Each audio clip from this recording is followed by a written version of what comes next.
강대국은 목소리를 높입니다. 약소국은 고개를 숙이죠. 이것이 국제정치의 문법입니다. 그런데 이 문법을 완전히 뒤집은 나라가 있습니다. 강대국 사이에 끼어 있으면서도 절대 굴복하지 않았고, 지독한 전쟁을 겪고 휘청일 때도 있었지만 결코 무릎을 꿇지 않았던 나라. 하지만 하버드 강단에서 20년 경력의 교수는 그 나라를 역사의 조연이라고 단언했습니다. 그리고 2시간이 흘러 수업이 끝날 때쯤 그 교수는 자신의 의견을 바꿔야만 했습니다. 이 나라는 언제나 역사의 주인공이었습니다. 도대체 무슨 일이 있었던 걸까요?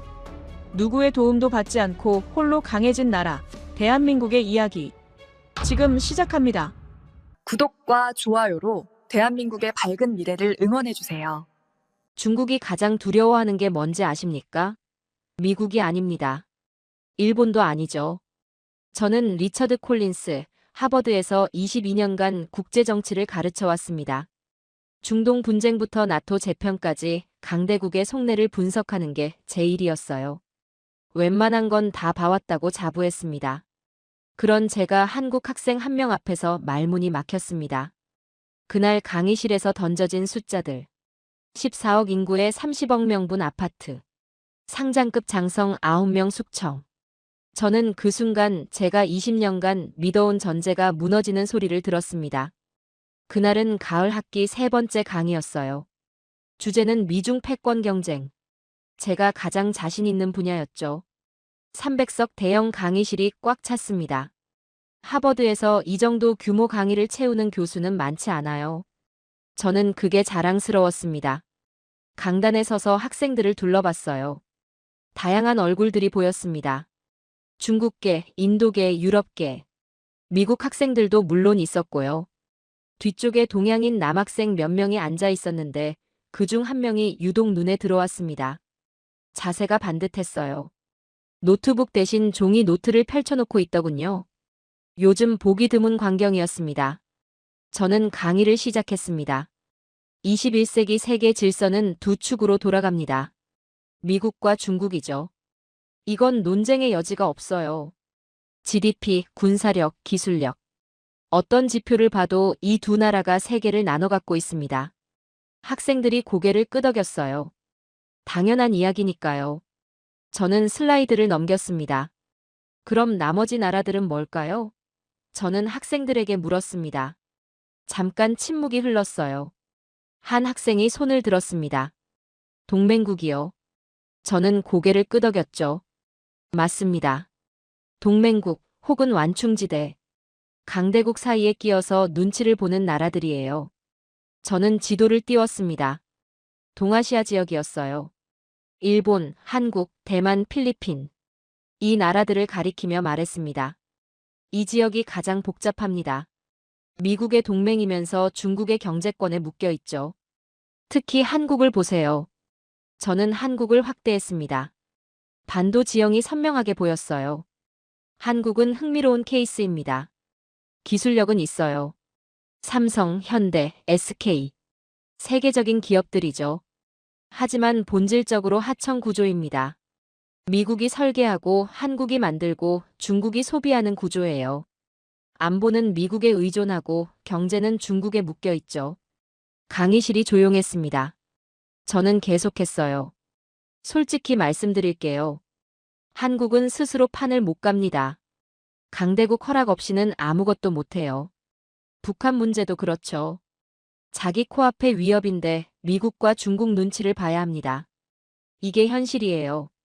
뒤쪽에서 웅성거리는 소리가 들렸습니다. 저는 신경 쓰지 않았어요. 사실을 말한 것뿐이니까요. K방산이라고 들어보셨죠? 요즘 한국 무기 수출이 늘었다고 난리입니다. 저는 피식 웃었어요. 그건 수출이 아니라 허락받은 납품이에요. 미국이 팔아도 된다고 하니까 파는 겁니다. 기술 이전도 미국 승인 사항이고요. 독자적인 전략이 아니라 강대국 질서 안에서 움직이는 거죠. 저는 결론을 내렸습니다. 한국은 유능합니다. 인정해요. 하지만 주도권은 없는 나라입니다. 이건 비하가 아니라 구조적 현실이에요. 감정적으로 받아들이면 안 됩니다. 그때였습니다. 뒤쪽에서 손이 올라왔어요. 아까 그 남학생이었습니다.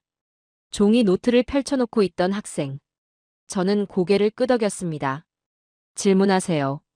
학생이 천천히 일어났습니다. 목소리가 낮고 또렷했어요.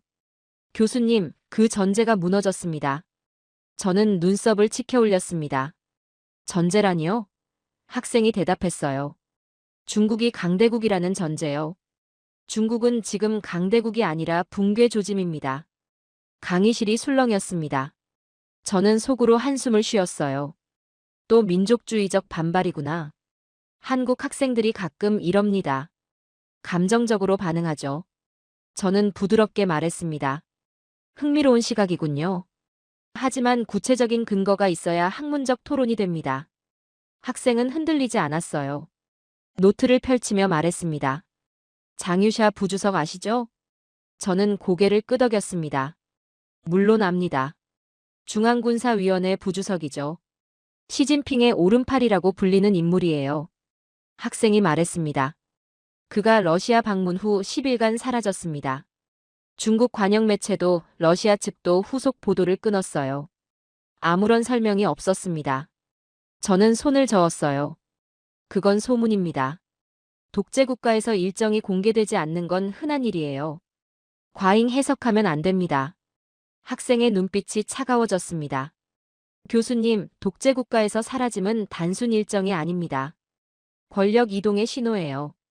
특히 군 수뇌부가 사라지면 그건 휴가가 아니라 지각 변동입니다. 강의실이 조용해졌어요. 학생들이 휴대폰을 꺼내기 시작했습니다. 녹화하는 것 같았어요. 저는 불쾌했습니다. 하버드 강단에서 학생이 교수에게 강의를 하려 드는 건가요? 저는 목소리를 높였습니다. 한 가지 사례로 체제 붕괴를 논하는 건 비약입니다. 좀 더 신중해야 해요. 학생이 대답했습니다. 목소리가 더 낮아졌어요. 그럼 상장 9명 군적 박탈은 소문입니까? 저는 멈칫했습니다. 상장 9명? 학생이 노트를 읽었어요. 2023년 하반기부터 2024년까지 중국 인민해방군 상장급 장성 9명이 군적과 당적을 박탈당했습니다. 공식 사유는 부패. 하지만 이들의 공통점이 있어요. 전부 친시진핑 계열이었습니다. 강의실 공기가 싸늘해졌습니다. 저는 대답하지 못했어요. 그 숫자는 알고 있었습니다. 하지만 그렇게 연결해서 생각해 본 적은 없었어요. 학생이 계속했습니다. 교수님은 중국을 시스템으로 보시죠. 저는 권력으로 봅니다. 독재국가에서 군 수뇌부 9명이 한꺼번에 사라지면 그건 반부패가 아니라 권력투쟁입니다. 조교가 제 옆으로 다가왔어요. 태블릿을 보여주며 속삭였습니다. 교수님, 지금 이 강의가 SNS에 올라가고 있어요. 저는 화면을 봤습니다. 누군가 실시간으로 트윗을 하고 있었어요. 하버드 강의실에서 한국 학생이 교수에게 중국 붕괴론을 펼치는 중. 저는 이마를 짚었습니다. 상황이 이상하게 흘러가고 있었어요. 22년간 강단에 섰지만 이런 경우는 처음이었습니다. 학생 하나가 강의 흐름을 완전히 바꿔놓은 거죠. 저는 침착하게 말했습니다. 흥미로운 관점입니다. 하지만 오늘 강의 주제는 미중 패권 구조예요. 중국 내부 정치는 다음 기회에 다루죠. 학생이 고개를 저었어요. 교수님, 미중 패권을 논하려면 중국이 진짜 강대국인지부터 확인해야 합니다. 전제가 틀리면 결론도 틀려요. 저는 아무 말도 하지 못했습니다. 학생이 자리에 앉았어요. 강의실에는 묘한 정적이 흘렀습니다. 학생들이 저를 바라보고 있었죠. 뭔가 대답해야 했습니다. 하지만 저는 그 순간 무슨 말을 해야 할지 몰랐어요. 22년간 쌓아온 프레임이 흔들리는 느낌이었습니다. 중국은 강대국이다. 한국은 변방이다. 이게 제 강의의 기본 전제였어요. 그런데 지금 학생 하나가 그 전제에 금을 내고 있었습니다. 저는 물을 한 모금 마셨어요. 손이 미세하게 떨렸습니다. 그걸 학생들이 눈치챘을까요? 모르겠습니다. 저는 다음 슬라이드로 넘기며 말했어요. 좋습니다. 그럼 다음 주제로 넘어가죠. 하지만 저는 알고 있었습니다. 이 강의는 이미 끝났다는 걸요. 학생의 질문이 강의실 전체를 지배하고 있었어요. 미중 패권? 아무도 그 주제에 집중하지 않았습니다. 모두가 아까 그 학생을 보고 있었죠. 그리고 저도 마찬가지였습니다. 저는 억지로 강의를 이어갔습니다. 하지만 집중이 안 됐어요. 슬라이드를 넘기면서도 계속 뒤쪽을 의식했죠. 그 학생이 또 손을 들까 봐요. 10분 정도 지났을까요? 저는 중국의 정치 시스템을 설명하고 있었습니다. 중국에는 선거가 없습니다. 하지만 시스템이 있어요. 집단 지도 체제, 세대 교체 원칙, 파벌 간 균형. 이게 중국 공산당이 70년 넘게 유지된 비결이죠. 저는 자신감을 되찾으려 했습니다. 이건 제가 20년 넘게 연구한 분야예요. 누구보다 잘 압니다. 서방 언론은 중국을 1인 독재로 단순화하지만 실제로는 복잡한 권력 균형이 작동합니다. 시진핑이 강해 보여도 혼자 모든 걸 결정하진 않아요. 그때 또 손이 올라왔습니다. 그 학생이었어요. 저는 한숨을 삼켰습니다. 또 질문인가요? 학생이 일어났습니다. 교수님, 그 시스템이 무너졌습니다. 저는 눈썹을 치켜 올렸어요. 무너졌다고요? 근거가 있습니까? 학생이 노트를 펼쳤습니다. 마오쩌둥이 한 말 아시죠? 권력은 총구에서 나온다.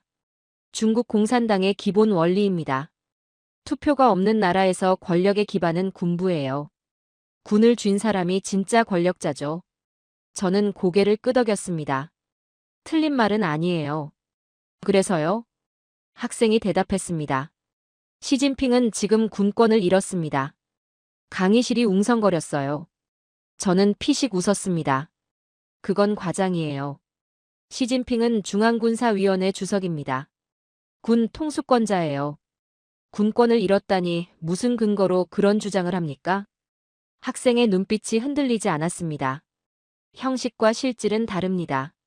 직함이 있다고 권력이 있는 게 아니에요. 실제로 군이 따르느냐가 중요하죠. 저는 반박했습니다. 중국군이 시진핑을 따르지 않는다는 증거가 있습니까? 학생이 고개를 끄덕였어요. 아까 말씀드린 상장 9명 숙청이 그 증거입니다. 저는 손을 저었습니다. 그건 반부패 캠페인이에요. 시진핑이 군을 장악하고 있다는 증거 아닙니까? 부패한 장성들을 숙청할 수 있다는 건 권력이 있다는 뜻이죠. 학생이 천천히 말했습니다. 교수님, 숙청당한 9명이 누군지 보셨습니까? 저는 대답하지 않았어요. 솔직히 자세히 들여다보진 않았습니다. 학생이 노트를 읽었어요. 리상푸 전 국방부장, 웨이펑어 전 국방부장, 리위차오 전 로켓군 사령관, 순진밍 전 로켓군 정치위원. 학생이 고개를 들었습니다. 이 사람들의 공통점이 뭔지 아십니까? 전부 시진핑이 직접 발탁한 인물들입니다. 시진핑 1기, 2기 때 승진시킨 측근들이에요. 저는 멈칫했습니다. 학생이 계속했어요. 자기가 키운 사람을 자기가 숙청했습니다. 왜요? 두 가지 가능성이 있어요. 하나, 시진핑이 사람 보는 눈이 없다. 자기가 뽑은 사람이 전부 부패했으니까요. 학생이 잠시 멈췄습니다. 둘, 이건 반부패가 아니라 권력 투쟁이다. 시진핑이 자기 사람을 지키지 못한 거예요. 누군가가 시진핑의 측근을 하나씩 제거하고 있는 겁니다. 강의실이 조용해졌어요. 저는 목이 마르다는 걸 느꼈습니다. 물을 마시려다가 참았어요. 약해 보이기 싫었거든요. 저는 반격했습니다. 장유샤는 어떻게 설명할 건가요? 장유샤는 시진핑의 오랜 친구입니다. 30년 지기예요. 그가 아직 자리에 있다는 건 시진핑이 핵심 권력을 유지하고 있다는 뜻 아닙니까? 학생의 표정이 달라졌어요. 뭔가를 기다렸다는 듯한 눈빛이었습니다. 교수님, 장유샤 얘기를 꺼내셨군요. 좋습니다. 장유샤와 시진핑의 관계를 말씀드릴게요. 학생이 노트를 넘겼습니다.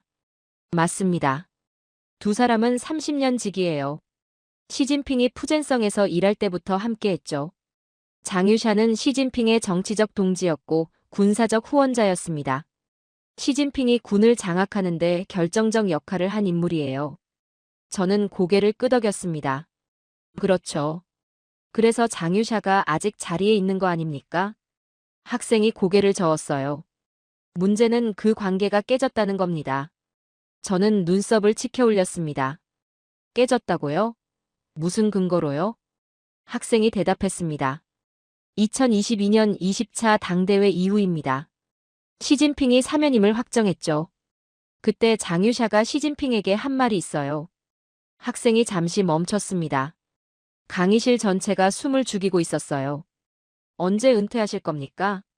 저는 미간을 찌푸렸습니다. 그게 뭐 어때서요? 학생이 설명했습니다. 독재국가에서 은퇴 언급은 금기입니다. 특히 공개석상에서요. 장유샤는 시진핑에게 물러나라고 한 거예요. 최측근이 최고 권력자에게 은퇴를 언급했다. 이건 단순한 질문이 아닙니다. 도전이에요. 저는 고개를 저었습니다. 그건 해석의 문제 아닙니까? 친한 사이니까 농담처럼 한 말일 수도 있어요. 학생의 눈빛이 차가워졌습니다. 교수님, 독재자에게 농담은 없습니다. 말 한마디가 생사를 가르는 세계예요. 장유샤 정도 되는 인물이 그걸 모를 리 없죠. 저는 말문이 막혔습니다. 학생이 계속했어요. 그 이후로 둘의 관계가 달라졌습니다. 장유샤가 러시아를 방문하고 10일간 사라진 건 그 연장선이에요. 중국 관영 매체가 보도를 끄는 건 장유샤를 보호한 게 아닙니다. 시진핑 측에서 장유샤를 지우려 한 거예요. 강의실 뒤쪽에서 누군가 말했습니다. 그건 음모론 아닌가요? 저는 그쪽을 봤어요. 중국계로 보이는 여학생이었습니다. 학생이 그쪽을 향해 고개를 돌렸어요. 음모론이요? 여학생이 말했습니다. 증거가 없잖아요. 장유샤가 사라졌다, 관계가 깨졌다, 전부 추측이에요. 서방 언론이 만들어낸 프레임일 수도 있고요. 학생이 천천히 고개를 끄덕였습니다. 좋은 지적입니다. 그럼 증거를 보여드릴게요. 학생이 노트에서 종이 한 장을 꺼냈습니다. 프린트된 자료였어요. 2024년 7월 중국 인민해방군 창설 97주년 기념식. 시진핑이 참석했습니다. 그런데 이상한 점이 있었어요. 학생이 종이를 들어 보였습니다. 장유샤의 좌석 배치가 바뀌었습니다. 원래 서열대로면 시진핑 바로 옆이어야 해요. 그런데 세 번째 줄로 밀려났습니다. 저는 눈을 가늘게 떴어요. 학생이 설명했습니다. 독재국가에서 좌석 배치는 권력 지표입니다. 말로는 거짓말을 해도 배치로는 못해요. 장유샤가 밀려났다는 건 그의 권력이 추락했다는 뜻입니다. 강의실이 술렁였어요. 학생들이 서로 얼굴을 쳐다봤습니다. 저는 분필을 들었어요. 뭔가를 써야 할 것 같았는데 손이 움직이지 않았습니다. 학생이 마지막으로 말했습니다. 교수님, 중국에 시스템이 있다고 하셨죠?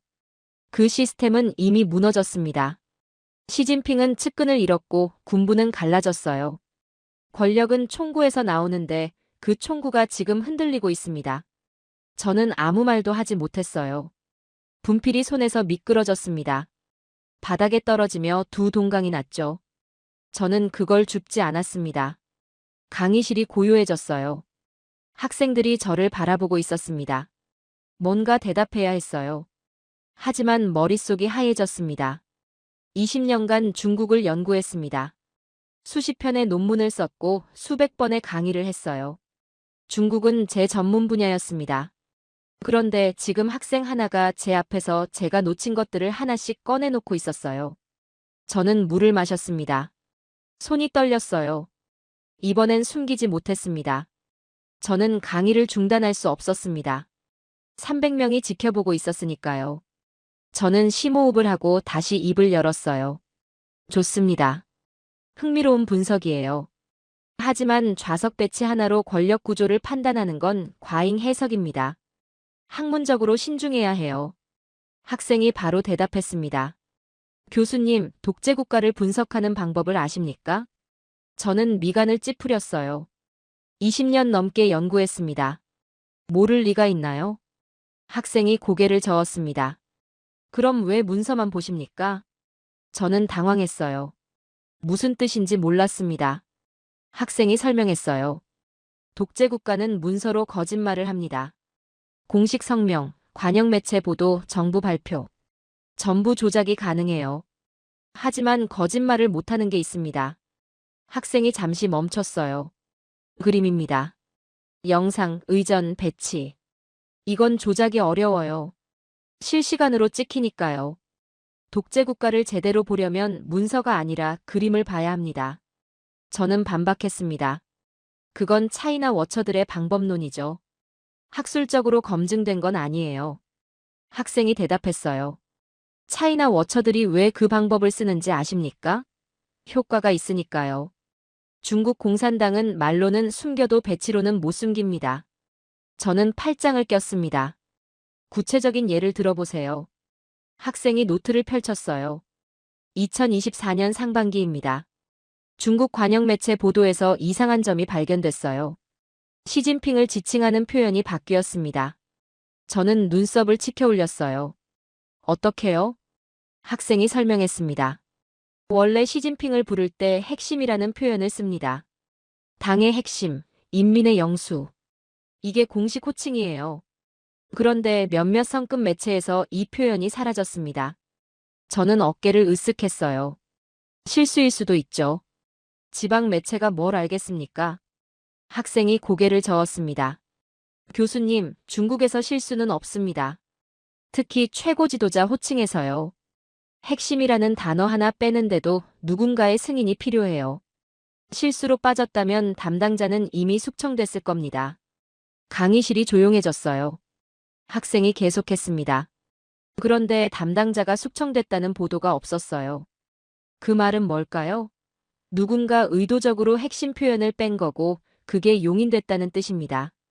저는 입술을 깨물었어요. 학생의 논리가 날카로웠습니다. 하지만 인정하고 싶지 않았죠. 저는 말했습니다. 상징 해석은 주관적입니다. 호칭이 바뀌었다고 권력이 흔들린다는 건 비약이에요. 학생이 대답했어요. 그럼 더 명확한 걸 보여드릴게요. 학생이 종이를 한 장 더 꺼냈습니다. 사진이 프린트되어 있었어요. 올해 초 중국 외교 행사입니다. 시진핑이 참석했어요. 그런데 이상한 점이 있었습니다. 학생이 사진을 들어 보였어요. 저는 눈을 가늘게 떴습니다. 뭔가 어색한 느낌이 들었는데 뭔지 모르겠었어요. 학생이 말했습니다. 오성홍기가 없습니다. 저는 사진을 다시 봤어요. 정말 그랬습니다. 시진핑 뒤에 국기가 없었어요. 학생이 설명했습니다. 중국 국가주석이 공식 행사에 참석하면 반드시 오성홍기가 배치됩니다. 이건 프로토콜이에요. 예외가 없죠. 그런데 이 행사는 국기가 빠졌습니다. 저는 반박했습니다. 행사장 구조 문제일 수도 있어요. 공간이 부족했다든지. 학생이 고개를 저었어요. 교수님, 중국에서 국기 배치는 국가 위신의 문제입니다. 공간이 부족하면 행사장을 바꾸지 국기를 빼지 않아요. 특히 시진핑이 참석하는 자리에서요. 저는 입을 다물었습니다. 학생이 계속했어요. 국기가 없다는 건 뭘 의미할까요? 시진핑이 국가를 대표하지 못한다는 신호입니다. 누군가 의도적으로 그 상징을 뺀 거예요. 강의실이 술렁였어요. 학생들이 서로 속삭이기 시작했습니다. 저는 짜증이 났어요. 수업이 완전히 산으로 가고 있었거든요. 저는 목소리를 높였습니다. 상징 과잉 해석입니다. 국기 하나 없다고 권력이 흔들린다는 건 논리적 비약이에요. 좀 더 신중해야 합니다. 학생이 침착하게 대답했어요. 교수님, 민주주의 국가에서는 상징이 그냥 상징입니다. 국기가 빠져도 큰 문제가 안 되죠. 대통령이 실수해도 탄핵당하지 않습니다. 시스템이 권력을 통제하니까요. 학생이 잠시 멈췄어요. 하지만 독재 국가는 다릅니다. 상징이 곧 권력이에요. 국기가 빠지면 그 사람은 국가가 아닙니다. 호칭이 바뀌면 그 사람은 핵심이 아니에요. 독재 국가에서 상징은 언어입니다. 말보다 정확한 언어요. 저는 말문이 막혔습니다. 학생의 논리를 정면으로 반박할 수가 없었어요. 20년간 중국을 연구했지만 이런 관점에서 본 적은 없었습니다. 저는 방어적으로 말했어요. 그래서 결론이 뭡니까? 시진핑이 끝났다는 겁니까? 학생이 고개를 저었습니다. 끝났다고 단정할 순 없어요. 하지만 확실한 건 있습니다. 시진핑의 권력이 예전 같지 않다는 거죠. 군부가 갈라졌고 측근이 숙청당했고 상징이 흔들리고 있어요. 이게 강대국의 모습입니까? 저는 대답하지 못했어요.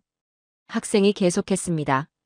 교수님은 수업 시작할 때 한국을 변방이라고 하셨죠. 강대국 허락 없이는 아무것도 못하는 나라라고요. 저는 고개를 끄덕였습니다. 그렇게 말했죠. 학생이 말했어요. 그럼 비교해 보시죠. 한국은 정권이 바뀌어도 국가 상징이 흔들리지 않습니다. 대통령이 탄핵당해도 태극기는 그 자리에 있어요. 군이 쿠데타를 일으키지 않고 권력이 평화롭게 이양됩니다. 학생이 잠시 멈췄어요. 중국은요? 최고 지도자 뒤에서 국기가 사라집니다. 호칭이 바뀌고 측근이 숙청당하고 군부가 분열해요. 어느 쪽이 안정적인 나라입니까? 강의실이 고요해졌습니다. 저는 학생을 바라봤어요. 젊은 얼굴이었지만 눈빛은 흔들림이 없었습니다. 저는 인정하기 싫었어요. 하버드 교수가 학생한테 밀리는 꼴이라니요. 하지만 학생의 말에 논리적 허점을 찾을 수가 없었습니다. 저는 천천히 말했어요. 흥미로운 관점이군요. 그게 제가 할 수 있는 최선의 인정이었습니다. 학생은 자리에 앉았어요. 강의실에 묘한 공기가 흘렀습니다. 학생들이 저를 다른 눈으로 보고 있었어요. 저는 시계를 봤습니다. 아직 40분이나 남았어요. 이 상태로 강의를 끝낼 순 없었습니다. 저는 결심했어요. 밀리기만 할 순 없다. 반격해야 한다. 저는 마이크를 다시 잡았습니다. 좋습니다. 중국에 문제가 있다는 건 인정하죠. 하지만 한국이 그보다 낫다는 논리는 다른 문제입니다. 학생이 고개를 들었어요. 저는 계속했습니다. 한국의 안정성을 말씀하셨는데 그건 미국이라는 후원자가 있기 때문이에요. 혼자 힘으로 지킨 게 아닙니다.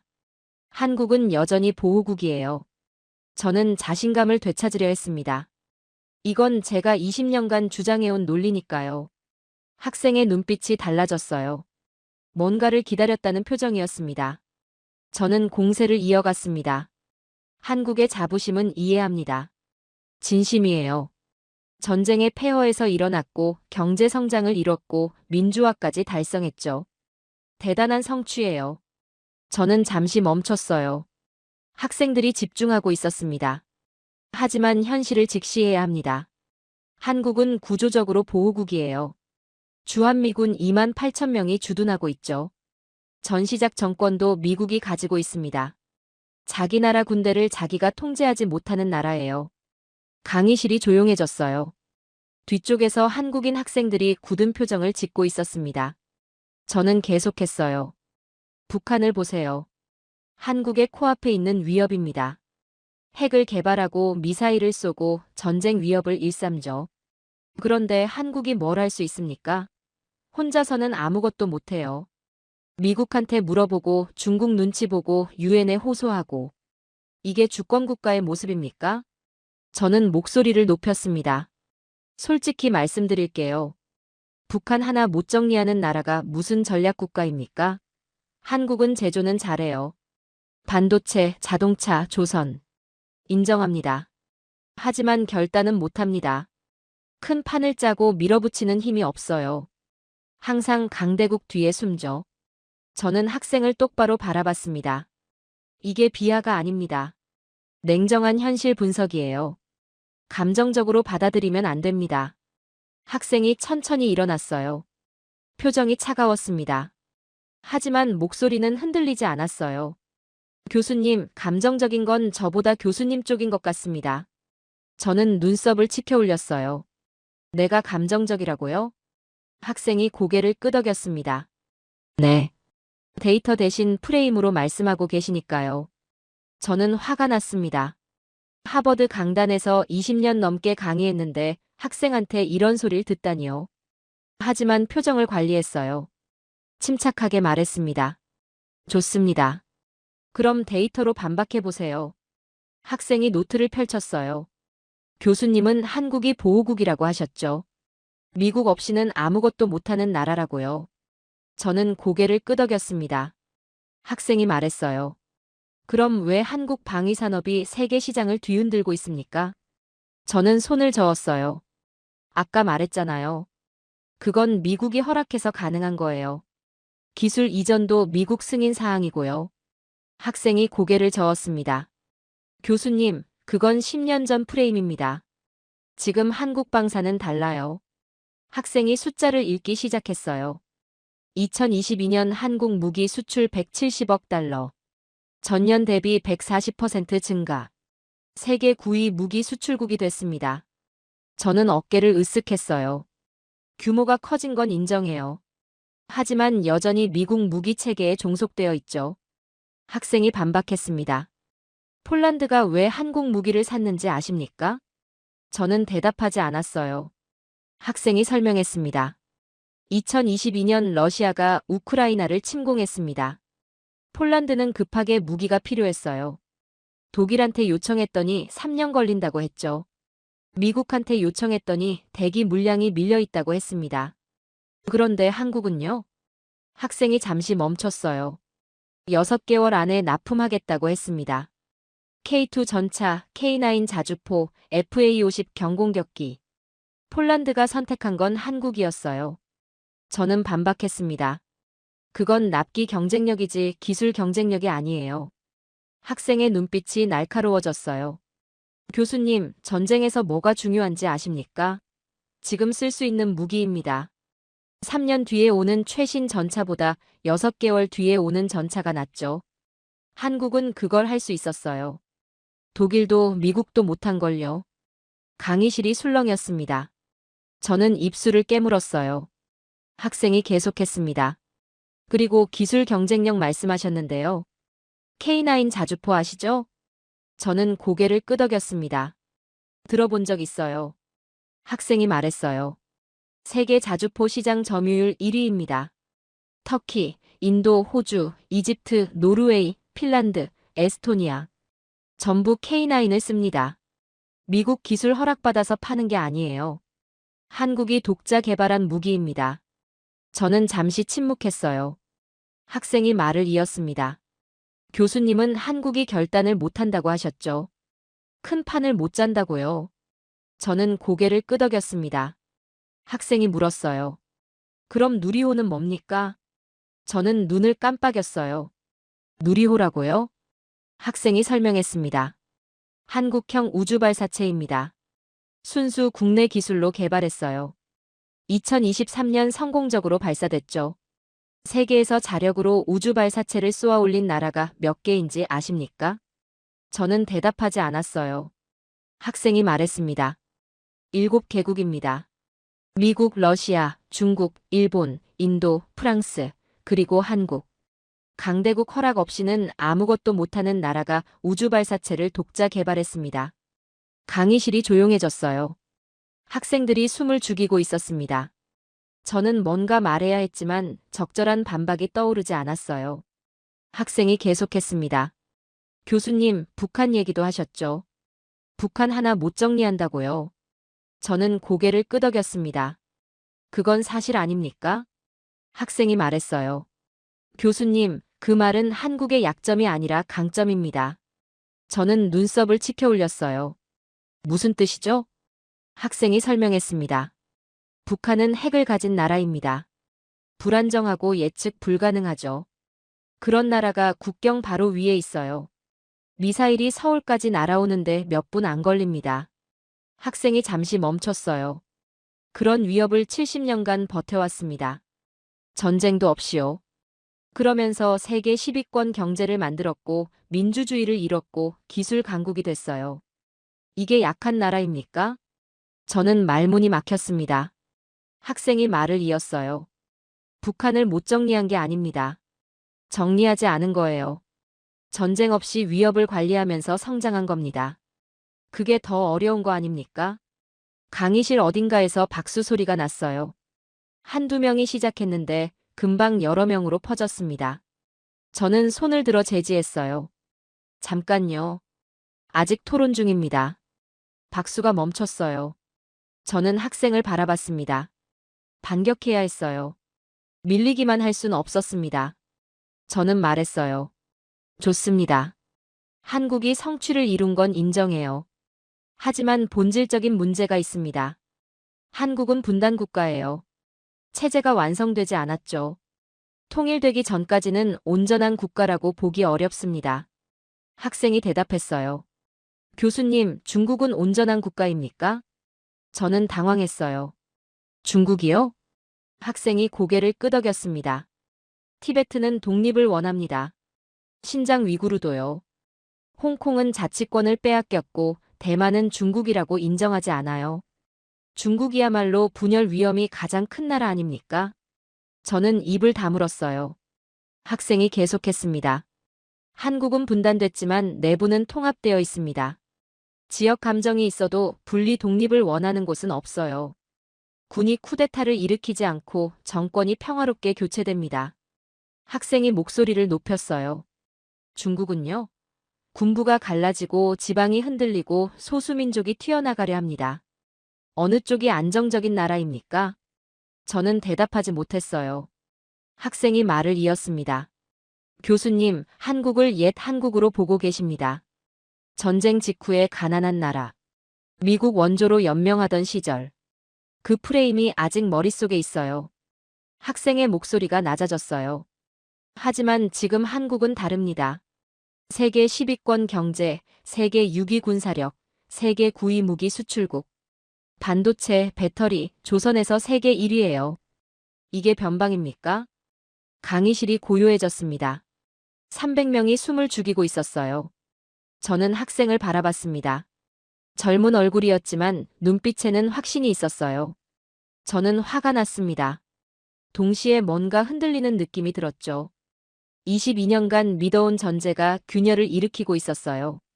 저는 방어적으로 말했습니다. 너는 너무 감정적이야. 민족주의적 자부심이 분석을 흐리고 있어.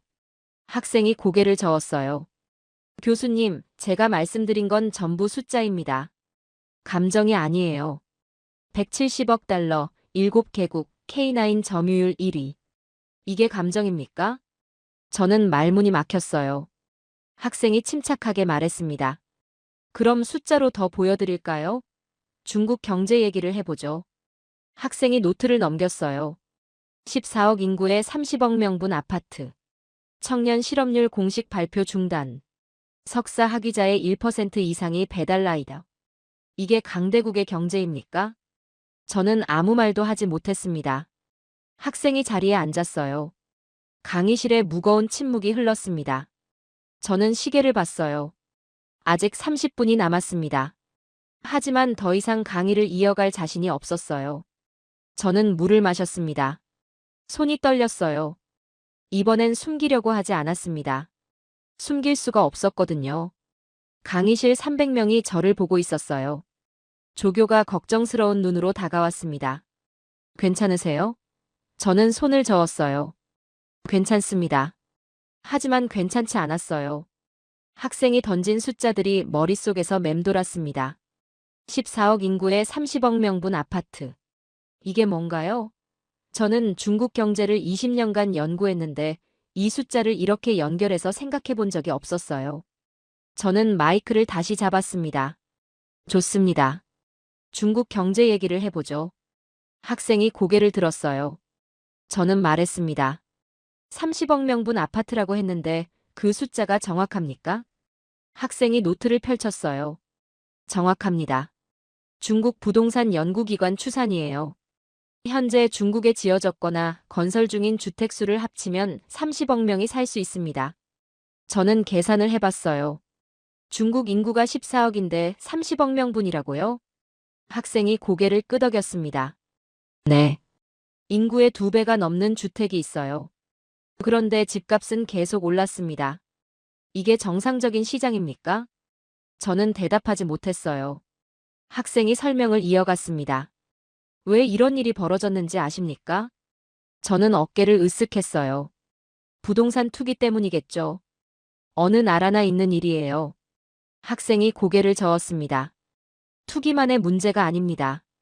구조적인 문제예요. 학생이 노트를 읽었어요.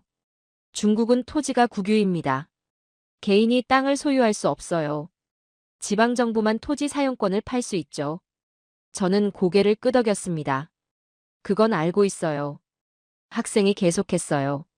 문제는 지방정부 재정의 40% 이상이 토지 매각 수입이라는 겁니다. 땅을 팔아야 예산이 나와요. 그래서 계속 땅을 팔고 그 위에 아파트를 지었습니다. 저는 눈을 가늘게 떴어요. 그게 왜 문제죠? 학생이 대답했습니다. 수요와 상관없이 공급이 늘어났기 때문이에요. 사람들이 살 집이 필요해서 지은 게 아닙니다. 지방정부가 돈이 필요해서 지은 거예요. 학생이 잠시 멈췄어요.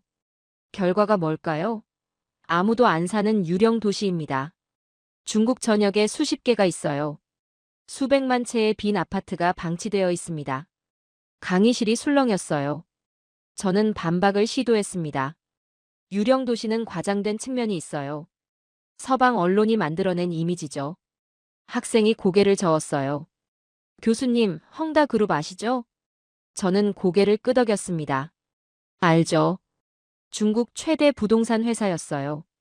학생이 말했습니다. 헝다의 부채가 얼마인지 아십니까? 저는 대답하지 않았어요. 정확한 숫자가 기억나지 않았거든요. 학생이 말했어요.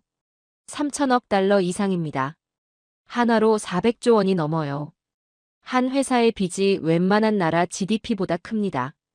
저는 숨을 들이쉬었어요. 학생이 계속했습니다. 헝다만이 아닙니다. 비구 이위안, 완다, 순악. 중국 대형 부동산 회사들이 줄줄이 무너지고 있어요. 왜요? 지을 건 다 지었는데 살 사람이 없으니까요. 학생이 목소리를 높였어요. 30억 명분 아파트, 14억 인구. 이 숫자의 차이가 중국 경제의 시한폭탄입니다. 저는 잠시 생각했어요. 학생의 논리가 명확했습니다. 하지만 인정하기 싫었죠. 저는 다른 각도로 반박을 시도했어요. 부동산이 문제라는 건 알겠어요. 하지만 중국 경제가 부동산만 있는 건 아니잖습니까? 제조업, 수출, 기술. 다른 분야가 받쳐주고 있어요. 학생이 고개를 저었습니다. 교수님, 중국 GDP에서 부동산 관련 산업이 차지하는 비중이 얼마인지 아십니까? 저는 대답하지 않았어요. 학생이 말했습니다. 30%입니다. 건설, 자재, 인테리어, 가구, 금융까지 합치면요. 경제의 3분의 1이 부동산에 묶여 있어요. 저는 눈을 감았어요. 학생이 계속했습니다. 부동산이 무너지면 중국 경제 전체가 흔들립니다. 그리고 지금 무너지고 있어요. 강의실이 고요해졌습니다. 저는 뭔가 말해야 했지만 적절한 반박이 떠오르지 않았어요. 학생이 노트를 넘겼습니다. 경제 얘기 더 해볼까요? 청년 실업률 아시죠? 저는 고개를 끄덕였어요. 학생이 물었습니다. 중국 정부가 왜 청년 실업률 발표를 중단했는지 아십니까? 저는 대답하지 않았어요. 학생이 설명했습니다. 2023년 6월이었어요. 청년 실업률이 21.3%를 찍었습니다. 역대 최고치였죠. 그러더니 7월부터 발표를 안 합니다. 통계 산출 방식을 개선하겠다는 핑계로요. 저는 반박했어요. 통계 방식 개선은 있을 수 있는 일이죠. 학생이 고개를 저었습니다. 교수님, 상승세일 때 발표를 중단하는 건 한 가지 이유밖에 없어요. 숫자가 더 나빠졌기 때문입니다. 학생이 잠시 멈췄어요. 비공식 추산으로는 청년 실업률이 40%를 넘는다는 분석도 있습니다. 저는 눈을 크게 떴어요. 40%요? 학생이 고개를 끄덕였습니다. 네. 청년 5명 중 2명이 실업자라는 뜻이에요. 강의실이 웅성거렸어요. 학생이 계속했습니다. 더 충격적인 숫자가 있습니다. 저는 학생을 바라봤어요. 학생이 말했습니다. 중국 배달 라이더 중 석사 학위 소지자 비율이 1%를 넘었습니다. 저는 당황했어요. 석사가 배달을 한다고요? 학생이 고개를 끄덕였습니다. 네. 대학원까지 나왔는데 취업이 안 되니까요. 배달이라도 해야 먹고 삽니다. 학생이 목소리를 낮췄어요. 중국에서 석사 학위를 받으려면 최소 7년이 걸려요. 그 시간과 돈을 투자해서 배달 라이더가 됩니다. 이게 강대국의 경제입니까? 저는 아무 말도 하지 못했어요. 학생이 말을 이었습니다. 교수님, 경제가 흔들리면 어떻게 됩니까? 저는 대답했어요. 사회가 불안해지겠죠. 학생이 고개를 끄덕였습니다. 맞습니다. 민주주의 국가에서는 경제가 나빠지면 정권이 바뀌어요. 선거로요. 하지만 독재 국가에서는 어떻게 됩니까? 저는 잠시 생각했어요. 학생이 대답했습니다. 정권이 바뀌지 않습니다. 그래서 불만이 쌓여요. 그리고 어느 순간 폭발하죠. 학생이 목소리를 높였어요. 중국 공산당은 성장으로 정당성을 유지해왔습니다. 우리가 못 살게 해도 경제는 좋아지잖아. 이게 암묵적 계약이었어요. 그런데 경제가 무너지면 어떻게 됩니까? 저는 대답하지 않았어요. 학생이 말했습니다. 계약이 깨집니다. 더 이상 참을 이유가 없어지는 거예요. 강의실이 고요해졌습니다. 학생이 마지막으로 말했어요. 교수님, 한국과 비교해 보시죠. 한국도 부동산 문제가 있어요. 집값이 오르고 가계 부채가 늘었죠. 학생이 잠시 멈췄어요. 하지만 한국은 부동산이 흔들려도 체제가 흔들리지 않습니다. 정권이 바뀌면 정책을 수정해요. 시장이 조정되고 시스템이 복원됩니다. 학생이 목소리를 낮췄어요. 중국은 다릅니다. 경제가 흔들리면 권력 기반이 흔들려요. 수정할 방법이 없습니다. 선거도 없고 야당도 없고 언론 자유도 없으니까요. 학생이 결론을 내렸습니다. 한국은 실패하면 바로잡습니다. 중국은 실패하면 숨기고 더 밀어붙여요. 그래서 한국이 강한 겁니다. 수정할 수 있으니까요. 저는 길게 침묵했어요. 강의실 전체가 숨을 죽이고 있었습니다. 저는 조용히 말했습니다. 그건 큰 문제군요. 처음으로 학생의 분석을 인정한 거였어요. 강의실 어딘가에서 탄식 같은 소리가 났습니다. 저는 손으로 이마를 짚었어요. 20년간 중국을 연구했습니다. 논문을 쓰고 강의를 하고 자문을 했어요. 중국의 부상을 분석하고 미래를 예측했습니다. 하지만 지금 학생 하나가 제가 놓친 것들을 하나씩 꺼내놓고 있었어요. 30억 명분 아파트, 청년 실업률 40%, 석사 배달 라이더. 이 숫자들이 머릿속에서 맴돌았습니다. 저는 학생을 바라봤어요. 그가 물었습니다. 교수님, 이래도 중국이 강대국입니까? 저는 대답하지 못했습니다. 강의실에 무거운 침묵이 흘렀습니다. 저는 시계를 봤어요. 아직 20분이 남았습니다. 하지만 원래 준비한 강의는 이미 의미가 없어졌죠. 저는 결심했어요. 이왕 이렇게 된 거 제대로 파보자. 저는 마이크를 잡았습니다. 좋습니다. 강의 계획을 바꾸겠어요. 오늘은 즉흥 토론으로 가죠. 학생들이 웅성거렸어요. 조교가 놀란 표정을 지었습니다. 하버드에서 22년간 강의했는데 이런 건 처음이었거든요. 저는 학생을 바라봤어요. 당신 분석대로라면 중국은 붕괴 직전입니다. 그럼 그 다음은 뭡니까? 중국이 실제로 무너지면 어떻게 됩니까? 학생이 천천히 일어났습니다. 교수님, 그 질문을 기다렸습니다. 학생이 노트를 펼쳤어요. 중국의 핵심 문제는 경제가 아닙니다. 통치 구조예요. 저는 눈썹을 치켜 올렸어요. 통치 구조요? 학생이 고개를 끄덕였습니다. 중국은 이상한 나라입니다. 정치는 독재인데 경제는 자본주의예요. 공산당이 지배하면서 시장 경제를 돌리죠. 이 조합이 30년간 성공했습니다. 하지만 지금 한계에 도달했어요. 저는 물었어요. 왜요? 학생이 설명했습니다. 독재와 자본주의는 원래 안 맞는 조합이에요. 자본주의는 자유를 먹고 자랍니다. 정보의 자유, 이동의 자유, 선택의 자유. 이게 있어야 시장이 효율적으로 돌아가죠. 학생이 잠시 멈췄어요. 그런데 독재는 자유를 싫어합니다. 통제가 권력의 기반이니까요. 정보를 막고 이동을 제한하고 선택을 좁혀야 권력이 유지돼요. 저는 고개를 끄덕였습니다. 논리는 이해가 됐어요. 학생이 계속했습니다. 중국은 이 모순을 30년간 봉합해왔어요. 어떻게요? 성장으로요. 경제가 빠르게 성장하면 모순이 안 보입니다.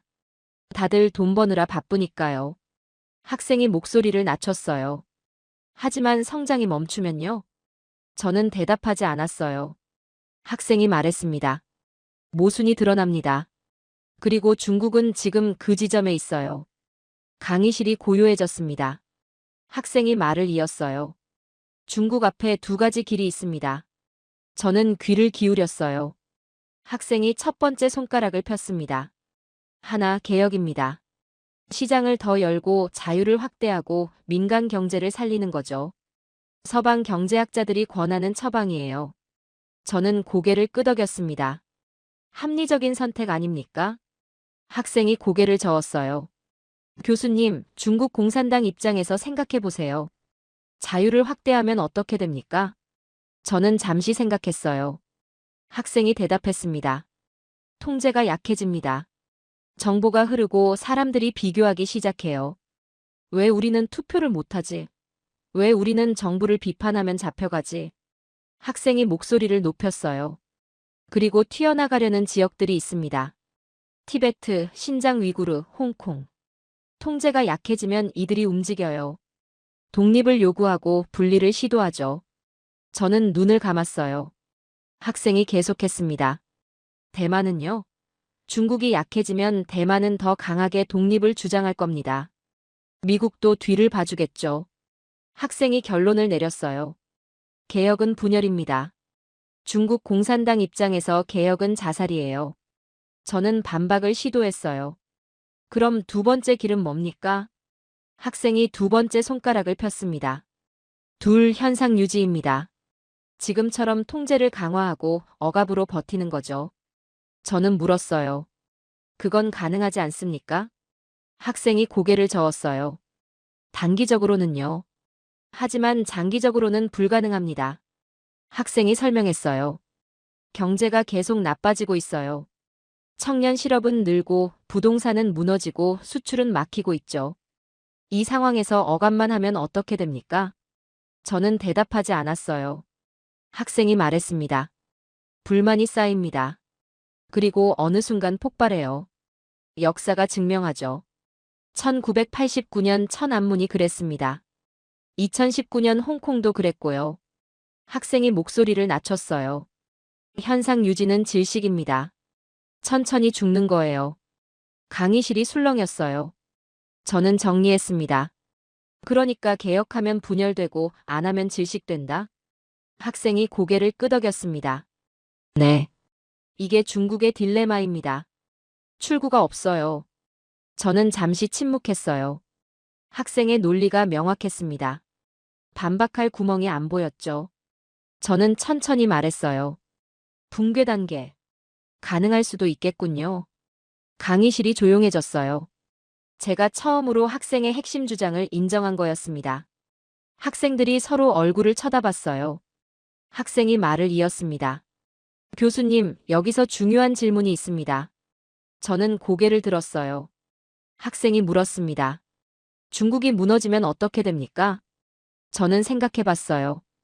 혼란이 오겠죠. 권력 공백, 경제 위기, 사회 불안. 학생이 고개를 끄덕였습니다. 맞습니다. 그런데 그 혼란이 중국 안에만 머물까요? 저는 눈을 가늘게 떴어요. 학생이 설명했습니다. 14억 인구가 흔들리면 동아시아 전체가 흔들립니다. 난민, 경제 충격, 군사적 불안정. 주변국 모두에게 영향이 가요. 학생이 목소리를 높였어요. 그리고 역사적 패턴이 있습니다. 독재 국가가 내부 위기에 빠지면 뭘 합니까? 저는 대답했어요. 외부로 관심을 돌리죠. 학생이 고개를 끄덕였습니다. 맞습니다. 전쟁입니다. 내부 불만을 외부의 적으로 돌리는 거예요. 애국심을 자극하고 위기를 전쟁으로 덮죠. 저는 등골이 서늘해졌어요. 학생이 계속했습니다. 중국이 위기에 빠지면 가장 위험한 시나리오가 뭘까요? 저는 대답하지 않았어요. 학생이 말했습니다. 대만 침공입니다. 내부 불만을 대만 문제로 덮는 거예요. 우리는 하나의 중국이다. 배신자를 응징한다. 이런 식으로요. 강의실이 웅성거렸어요. 학생이 말을 이었습니다. 아니면 한반도일 수도 있어요. 북한을 부추겨서 긴장을 높이는 거죠. 중국 입장에서는 주변이 불안해야 내부 문제가 안 보이니까요. 저는 잠시 생각했어요. 논리는 맞았습니다. 독재국가의 전형적인 패턴이죠. 저는 물었어요. 그럼 어떻게 해야 합니까? 중국이 무너지면 다 같이 망하는 건가요? 학생이 고개를 저었어요. 아닙니다. 그래서 안정축이 필요한 겁니다. 저는 눈썹을 치켜 올렸어요. 안정축이요? 학생이 말했습니다. 중국이 흔들릴 때 동아시아를 지탱할 수 있는 나라요. 경제력도 있고 군사력도 있고 동맹 관계도 단단한 나라. 저는 물었어요. 일본 말입니까? 학생이 고개를 저었습니다. 일본은 역사적 문제가 있어요. 한국, 중국과의 관계가 복잡하죠. 동아시아 전체를 묶을 수 있는 위치가 아닙니다. 저는 다시 물었어요. 그럼 미국이요? 학생이 대답했어요. 미국은 너무 멀어요. 태평양 건너에 있죠. 즉각적인 대응에 한계가 있습니다. 그리고 미국 국내 정치도 불안해요. 누가 대통령이 되느냐에 따라 아시아 정책이 흔들리죠. 저는 입을 다물었어요. 학생이 결론을 내렸습니다. 그래서 한국입니다. 강의실이 조용해졌어요. 학생이 말을 이었습니다. 한국은 지리적으로 동아시아 중심에 있어요. 경제력 세계 10위권, 군사력 세계 6위. 미국과 동맹 관계가 단단하고 일본과도 협력이 가능하죠. 학생이 목소리를 높였어요. 그리고 가장 중요한 건요. 한국은 제도가 안정적입니다. 정권이 바뀌어도 국가가 흔들리지 않아요. 군이 정치에 개입하지 않고 민주주의가 작동합니다. 저는 반문했어요. 한국이 그만큼 중요하다고요? 솔직히 믿기 어렵군요. 학생이 저를 똑바로 바라봤어요. 교수님, 한국을 과소평가하는 건 20년 전 프레임입니다. 지금 한국은 동아시아의 핵심 안정축이에요. 미국도 알고 일본도 알고 중국도 압니다. 학생이 잠시 멈췄어요. 교수님만 모르고 계신 거예요. 강의실이 술렁였어요. 누군가 웃음을 터뜨렸습니다. 저는 얼굴이 달아올랐어요. 하지만 동시에 뭔가 흔들리는 느낌이 들었습니다. 학생의 말이 맞는 것 같았거든요. 저는 창밖을 바라봤어요. 하버드 캠퍼스의 가을 하늘이 보였습니다. 붉은 단풍이 바람에 흔들리고 있었죠. 평화로운 풍경이었어요. 하지만 제 머릿속은 전혀 평화롭지 않았습니다. 권력은 총구에서 나온다. 마오쩌둥의 말이 머릿속을 맴돌았어요. 학생이 아까 인용한 문장이죠. 20년간 중국을 연구하면서 수백 번은 들은 말입니다. 하지만 오늘처럼 무겁게 느껴진 적은 없었어요. 저는 중얼거렸습니다. 혼잣말이었는데 마이크가 켜져 있었어요. 그렇다면 지금 총구는 어디에 있지? 강의실이 조용해졌습니다. 학생들이 저를 바라봤어요. 저는 당황했습니다. 혼잣말이 다 들린 거죠. 그 학생이 천천히 일어났어요. 조용히 말했습니다. 교수님, 좋은 질문입니다. 저는 고개를 들었어요. 학생이 말을 이었습니다. 총구가 어디에 있느냐? 이게 핵심이에요. 중국에서 총구는 지금 갈라져 있습니다. 시진핑 쪽에 있는 총구가 있고 반대편에 있는 총구가 있어요. 누가 이길지 아무도 몰라요. 저는 고개를 끄덕였어요. 학생이 계속했습니다. 그럼 한국은요? 저는 눈을 가늘게 떴어요. 학생이 대답했습니다. 한국의 총구는 제도 안에 있습니다. 저는 미간을 찌푸렸어요. 무슨 뜻이죠? 학생이 설명했습니다. 한국 군대는 정치에 개입하지 않아요. 문민 통제가 확립되어 있죠. 대통령이 바뀌어도 군이 움직이지 않습니다. 탄핵이 일어나도 쿠데타는 없어요. 학생이 잠시 멈췄어요. 한국에서 총구는 사람이 아니라 국가에 묶여 있습니다. 특정 지도자가 아니라 헌법에 충성하죠. 그래서 정권이 바뀌어도 나라가 안 흔들려요. 저는 입을 다물었어요. 학생이 말을 이었습니다. 중국은 총구가 사람한테 묶여 있어요. 시진핑한테요. 그런데 그 시진핑이 흔들리면 어떻게 됩니까? 저는 대답하지 않았어요. 학생이 말했습니다. 총구도 흔들립니다. 그게 지금 중국에서 일어나고 있는 일이에요. 강의실이 고요해졌어요. 저는 학생을 바라봤습니다. 젊은 얼굴이었지만 눈빛에는 확신이 가득했어요. 저는 오랫동안 침묵했습니다. 뭔가 말해야 했는데 적절한 말이 떠오르지 않았어요. 22년간 강단에 섰습니다. 수천 명의 학생을 가르쳤죠. 저는 항상 가르치는 쪽이었어요. 배우는 쪽이 된 건 오늘이 처음이었습니다. 저는 천천히 입을 열었어요. 내가 한국을 너무 오래 과거의 틀로 봤군요. 강의실이 술렁였어요. 학생들이 서로 얼굴을 쳐다봤습니다. 저는 계속했어요. 전쟁 직후의 가난한 나라. 미국 원조로 연명하던 시절. 군사 독재를 겪었던 역사. 저는 그 이미지에 갇혀 있었어요. 저는 학생을 바라봤습니다. 하지만 당신 말대로 지금 한국은 다르군요. 학생이 가만히 저를 바라봤어요. 저는 말을 이었습니다. 세계 10위권 경제. 세계 6위 군사력. 반도체와 배터리에서 세계를 선도하는 나라. 그리고 무엇보다 저는 잠시 멈췄어요. 제도가 작동하는 나라. 강의실이 조용해졌습니다. 저는 천천히 말했어요. 한국은 강대국이 되려고 소리치지 않았어요. 겸손하게 일하고 조용히 성장했죠. 그런데 어느새 강해져 있었습니다. 저는 고개를 저었어요. 저는 그걸 몰랐어요. 아니, 보려고 하지 않았는지도 모르겠습니다. 강의실 어딘가에서 박수 소리가 났어요. 한두 명이 시작했는데 금방 퍼졌습니다. 저는 손을 들어 제지하지 않았어요. 제지할 이유가 없었거든요. 학생이 조용히 말했습니다. 교수님, 감사합니다. 저는 고개를 저었어요. 감사는 내가 해야죠. 오늘 많이 배웠습니다. 강의실이 다시 술렁였어요. 하버드 교수가 학생한테 배웠다고 인정하는 건 흔한 일이 아니거든요. 저는 계속했습니다. 내가 틀렸던 이유를 생각해봤어요. 학생들이 집중했습니다. 저는 20년간 강대국 중심으로 세계를 봤어요. 미국, 중국, 러시아. 이 나라들이 세계를 움직인다고 생각했죠. 나머지는 조연이고 변수이고 때로는 체스판의 말이라고 봤습니다. 저는 쓴웃음을 지었어요. 하지만 그건 오만이었어요. 크기가 힘이 아니었습니다. 안정이 힘이었죠. 저는 학생을 바라봤어요. 중국은 크지만 불안정합니다. 러시아도 마찬가지죠. 미국조차 내부 분열로 흔들리고 있어요. 그런데 한국은요? 저는 잠시 멈췄어요. 작지만 안정적입니다. 위협을 버티면서 성장했고 민주주의를 지키면서 강해졌어요. 소리 없이 강해진 거죠. 강의실이 고요해졌습니다. 저는 결론을 내렸어요. 한국은 더 이상 설명 대상이 아닙니다. 연구 대상이에요. 박수가 터져나왔습니다. 이번엔 절반 이상의 학생들이 치고 있었어요. 저는 손을 들어 진정시켰습니다.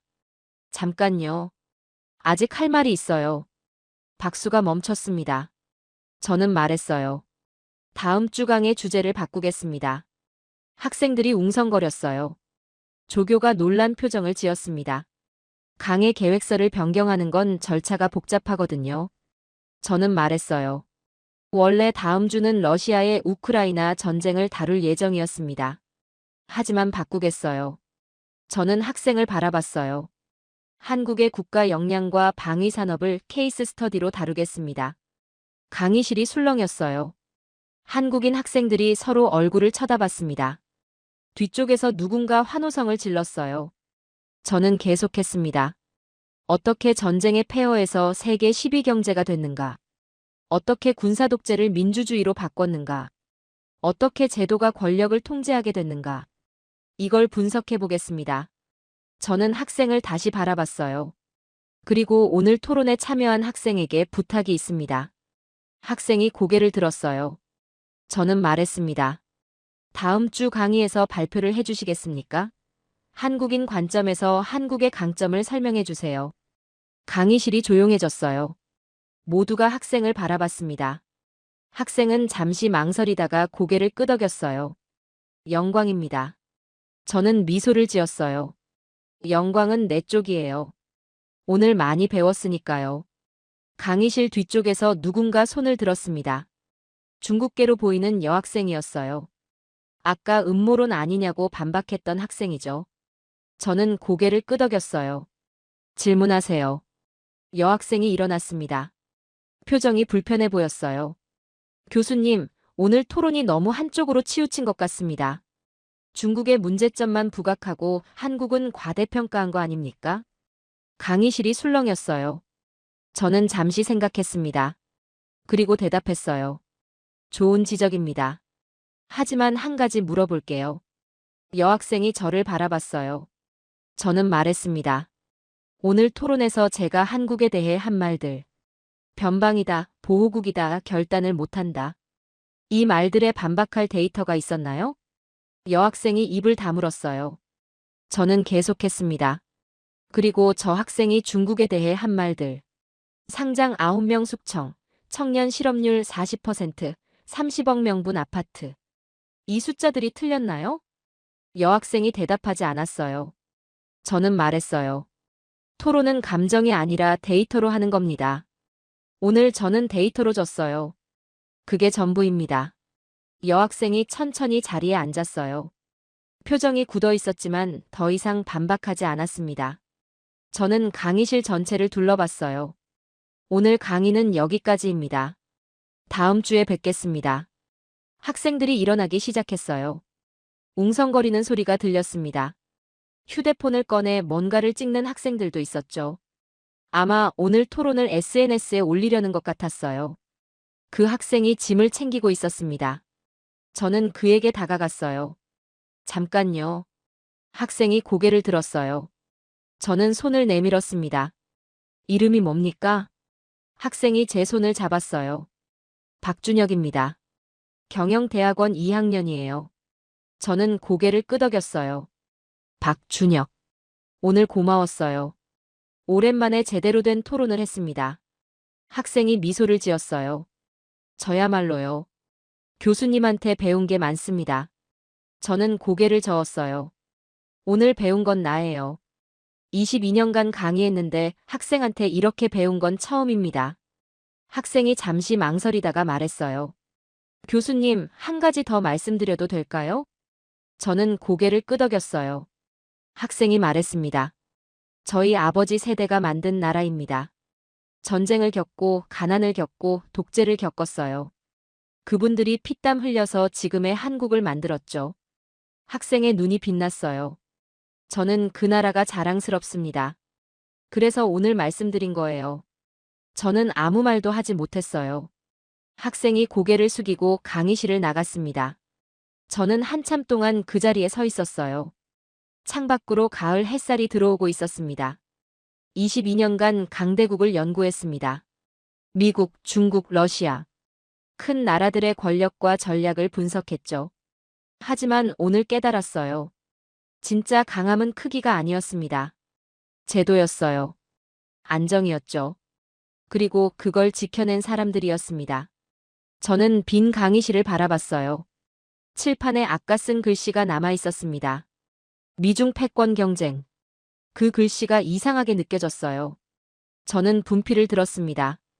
그리고 칠판 한쪽에 새로운 문장을 썼어요. 한국. 안정의 축. 그게 오늘 제가 배운 것이었습니다. 강의가 끝난 뒤 일주일이 지났습니다. 그 사이 많은 일이 일어났어요. 누군가 그날 강의를 녹화했더군요. SNS에 올렸고 금방 퍼져나갔습니다. 하버드 교수가 한국 학생한테 논파당했다. 이런 제목이 붙었어요. 조회수가 이틀 만에 100만을 넘겼습니다. 처음엔 불쾌했어요. 논파당했다니요. 저는 토론에서 진 게 아니라 배운 겁니다. 하지만 인터넷은 그런 뉘앙스를 신경 쓰지 않죠. 동료 교수들이 연락해 왔어요. 어떤 사람은 걱정했고 어떤 사람은 비아냥거렸습니다. 학생한테 당했네. 이런 말을 하는 사람도 있었어요. 저는 대답하지 않았습니다. 하지만 예상 밖의 연락도 있었어요. 학계 바깥에서 온 메일들이었습니다. 한국 언론에서 인터뷰 요청이 왔어요. 미국 싱크탱크에서도 연락이 왔죠. 한국 정부 관계자라는 사람한테서 메일이 오기도 했습니다. 모두 같은 질문을 했어요. 교수님은 정말로 한국에 대한 생각을 바꾸셨습니까? 저는 모든 요청을 거절했어요. 아직 정리가 안 됐거든요. 일주일 동안 혼자 생각했습니다. 그날 강의실에서 무슨 일이 있었는지, 제가 뭘 놓치고 있었는지. 그리고 다음 주 강의가 됐습니다. 강의실에 들어섰을 때 깜짝 놀랐어요. 300석이 꽉 찬 건 평소와 같았습니다. 하지만 분위기가 달랐어요. 긴장감 같은 게 흘렀죠. 학생들이 저를 다른 눈으로 보고 있었습니다. 박준혁 학생이 앞줄에 앉아 있었어요. 지난주에 부탁한 대로 발표를 준비해 왔더군요. 저는 그에게 고개를 끄덕였습니다. 강의를 시작했어요. 지난주에 예고한 대로 오늘 주제는 한국입니다. 먼저 제가 정리한 내용을 말씀드리고 박준혁 학생의 발표를 듣겠습니다. 저는 슬라이드를 띄웠어요. 제목은 이랬습니다. 한국, 동아시아의 안정축. 일주일 동안 생각했습니다. 왜 한국이 강한가? 단순히 경제력이나 군사력 때문이 아니에요. 지속 가능한 강함의 요소가 있습니다. 저는 첫 번째 포인트를 띄웠어요. 첫째, 제도입니다. 학생들이 집중했습니다. 한국은 민주주의가 작동하는 나라예요. 대통령이 잘못하면 탄핵당합니다. 실제로 2017년에 그랬죠. 현직 대통령이 탄핵되고 평화롭게 정권이 교체됐어요. 쿠데타도 없고 유혈 사태도 없었습니다. 저는 잠시 멈췄어요. 이게 얼마나 대단한 건지 아십니까? 전 세계에서 현직 대통령을 민주적 절차로 끌어내린 나라가 몇 개나 될까요? 대부분의 나라에서는 불가능해요. 군이 개입하거나 내전이 나거나 독재로 회귀하죠. 한국은 그 모든 걸 피했습니다. 저는 두 번째 포인트를 띄웠어요. 둘째, 군의 국가 종속입니다. 강의실이 조용해졌습니다. 한국 군대는 정치에 개입하지 않아요. 문민 통제가 확립되어 있죠. 이건 하루아침에 된 게 아닙니다. 한국은 1960년대부터 80년대까지 군사 독재를 겪었어요. 군이 정치를 지배했죠. 저는 잠시 멈췄어요. 하지만 한국인들이 그걸 바꿨습니다. 1987년 민주화 운동으로 군부 독재를 끝냈어요. 그 이후 30년 넘게 군이 정치에 개입한 적이 없습니다. 총구가 사람이 아니라 국가에 묶인 거예요. 저는 세 번째 포인트를 띄웠어요. 셋째, 제조와 기술 기반입니다. 학생들이 고개를 끄덕였습니다.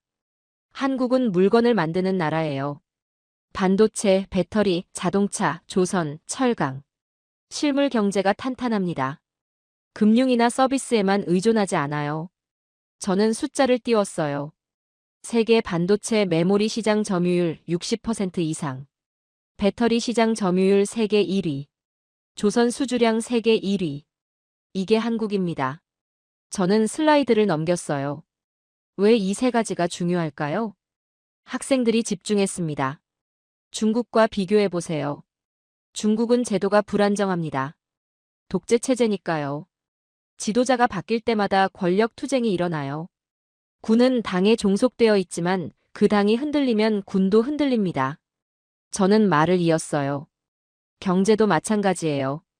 중국 경제는 성장했지만 왜곡되어 있습니다. 부동산 거품, 지방정부 부채, 국유기업 비효율. 수정할 메커니즘이 없어요.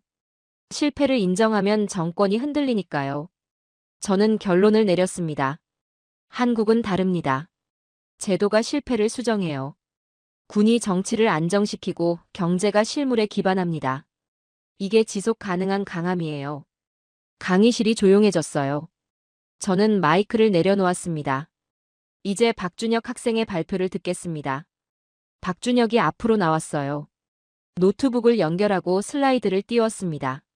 제목이 눈에 들어왔어요. 우리가 물려받은 것. 박준혁이 말했습니다.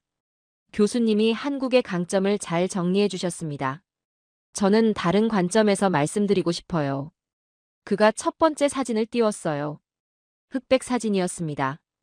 폐허가 된 도시의 모습이었죠. 1953년 한국입니다. 전쟁이 끝난 직후예요. 서울 인구 100만 명 중 절반이 집을 잃었습니다. 1인당 GDP는 67달러였어요. 세계 최빈국이었죠. 그가 다음 사진을 띄웠어요. 현대 서울의 야경이었습니다. 70년 후입니다. 1인당 GDP 3만 5천 달러. 세계 10위권 경제. 어떻게 가능했을까요? 그가 잠시 멈췄어요. 기적이라고들 합니다. 한강의 기적. 하지만 저는 그 표현이 싫어요. 강의실이 조용해졌습니다. 그가 말을 이었어요.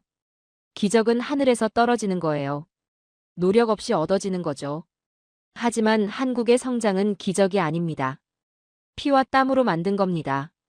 그의 목소리가 낮아졌어요. 제 할아버지는 전쟁에서 싸웠습니다. 제 아버지는 공장에서 일했어요. 새벽부터 밤까지 일하고 월급을 쪼개서 자식을 교육시켰죠.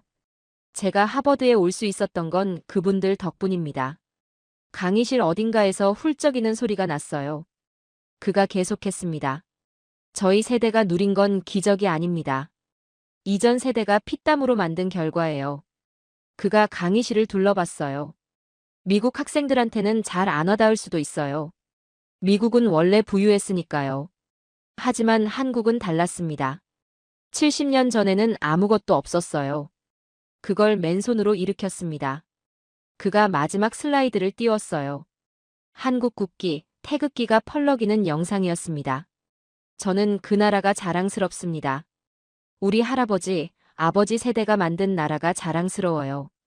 그리고 그 나라를 물려받은 게 감사합니다. 그가 고개를 숙였어요. 발표를 마치겠습니다. 강의실에 박수가 터져 나왔습니다.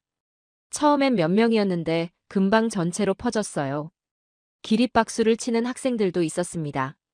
저는 자리에서 일어났어요. 그리고 같이 박수를 쳤습니다. 박준혁이 자리로 돌아갔어요. 저는 다시 강단에 섰습니다. 오늘 강의를 정리하겠습니다. 박수가 멈췄어요. 저는 말했습니다. 일주일 전에 저는 한국을 변방이라고 했습니다. 강대국 허락 없이는 아무것도 못하는 나라라고요. 저는 고개를 저었어요. 틀렸습니다. 한국은 강대국 사이의 완충제가 아닙니다. 저는 목소리를 높였어요. 한국은 동아시아 질서의 핵심 안정축입니다. 강의실이 다시 술렁였어요. 저는 계속했습니다. 중국이 흔들리고 북한이 위협하고 미국이 불확실한 시대. 그 한가운데서 한국이 버티고 있어요. 제도로, 군사력으로, 경제력으로. 조용히 강해진 나라입니다. 저는 칠판을 가리켰어요. 지난주에 쓴 문장이 아직 남아 있었습니다. 한국, 안정의 축. 오늘 저는 한국을 다시 정의합니다. 강의실이 고요해졌어요. 저는 22년간 강대국을 연구했습니다. 하지만 오늘 깨달았어요. 진짜 강함은 크기가 아니었습니다. 지속 가능한 제도였고 흔들리지 않는 안정이었고 그걸 만들어낸 사람들이었습니다. 저는 학생들을 둘러봤어요. 여러분이 세계를 분석할 때 기억하세요. 큰 나라가 강한 나라가 아닙니다. 버티는 나라가 강한 나라예요. 저는 마이크를 내려놓았습니다. 오늘 강의는 여기까지입니다.